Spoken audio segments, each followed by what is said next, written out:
पिया सुबह नाश्ता लगा रही होती है और उसके अब्बू असलम साहब अखबार पढ़ रहे होते हैं, लेकिन अचानक दरवाजे पर जोर से दस्तक होती है। पिया घबरा जाती है। जैसे ही पिया की अम्मी दरवाज़ा खोलती हैं, दो पुलिस वाले ज़बरदस्ती अंदर आ जाते हैं। इंस्पेक्टर सख्त आवाज़ में कहता है, असलम साहब, आपको जाली प्रॉपर्टी के केस में गिरफ्तार किया जा रहा है।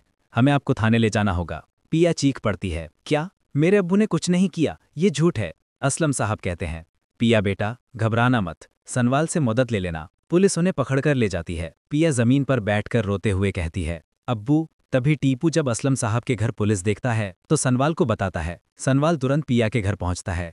पिया की अम्मी रो रही होती है। सनवाल उन्हें संभालते हुए कहता है, आंटी आप टेंशन मत लें, मैं सब देख लूंगा। सनवाल थाने पहुंचकर पूछता है, असलम साहब को क्यों ले आए हो? इंस्पेक्टर सीधी आवाज में कहता है, हुक्म सेठ मूसा का है। सनवाल अपने वकील दोस्त को कॉल करता है, कुछ भी करो, बस असलम साहब की जमानत चाहिए। वो घर लौटकर पिया की अम्मी से कहता है, आंटी घबराइए मत, मेरा वकील दोस्त सुबह कोर्ट में केस लड़ने आ जाएगा। पिया आंसुओं में कहती है, सनवाल, मेरे अब्बू वापस आ जाएंगे ना? सनवाल उसका हाथ पकड़कर कहता है, पिया कुछ भी हो जाए, मैं आपके अब्बू को बाहर लाऊंगा। और अब मूसा की हकीकत भी सामने आएगी। अगली सुबह पिया और सनवाल कार में बैठकर कोर्ट जा रहे होते हैं। पिया का दिल कांप रहा होता है। सनवाल, अगर पापा को कुछ हो गया तो? सनवाल उसे देखकर कहता है, उन्हें कुछ नहीं होगा, मैं हूं ना। उन्हें नहीं पता होता कि पीछे से दो मोटरसाइकिलें उनका पीछा कर रही हैं। मूसा के गुंडे। अचानक मोटरसाइकिलें कार के बिल्कुल पास आ जाती हैं। एक गुंडा पिस्तौल निकालकर सीधा सनवाल पर गोली चला देता है। गोली सनवाल के हाथ को छूकर निकल जाती है। वो चीखता है, पिया गाड़ी रोको।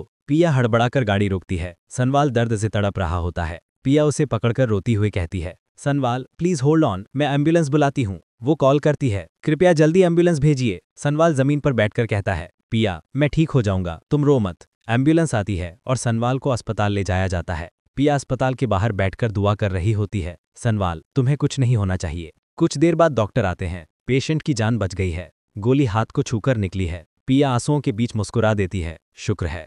उधर अलियार अपने अब्बू मूसा के ऑफिस में पुरानी फाइलें देख रहा होता है। उसे एक फाइल मिलती है जिसमें लिखा होता है, असलम साहब की गैरेज पर जबरन कब्जा और सनवाल पर शूटर भेजने का रिकॉर्ड। अलियार के होश उड़ जाते हैं। अब्बू ये सब आप करते हो, लोगों की जिंदगी बर्बाद करते हो। मूसा ठंडे लहजे में कहता है, ये बिजनेस है, यहाँ दोस्ती दुश्मनी सब चलता है। अलियार के हाथ कांपने लगे हैं। मैं ऐसी जिंदगी नहीं जी सकता। वो सबूत लेकर सीधा कोर्ट पहुंचता है। कोर्ट में जज के सामने खड़ा होकर कहता है, मैं अपने अब्बू के खिलाफ गवाही देता हूं। इन्होंने असलम साहब की गैरेज पर कब्जा किया और सनवाल को मरवाने की कोशिश की। कोर्ट में सनसनी फैल जाती है। जज पूछते हैं, सेठ मूसा क्या ये सच है? मूसा नीचे देखते हुए कहता है, हाँ मैंने सब किया। जज गूंजती आवाज में कहते हैं, आपको उम्र कैद की सजा दी जाती है।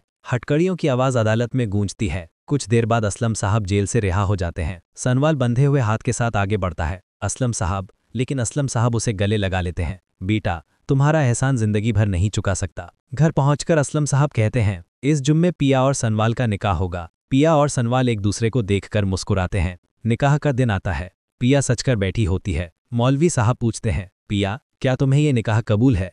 पिया जवाब देने लगी है कि तभी हाल का दरवाजा जोर से खुलता है। अलियार अंदर आता है, आंखों में आंसू। पिया अगर तुम मेरी नहीं हुई तो मैं जिंदा नहीं रहूंगा। सब दंग रह जाते हैं। पिया खड़ी होती है, अलियार अगर तुम मुझे सच में प्यार करते हो तो यहाँ से चले जाओ, मेरे फैसले मेरी जिंदगी हैं।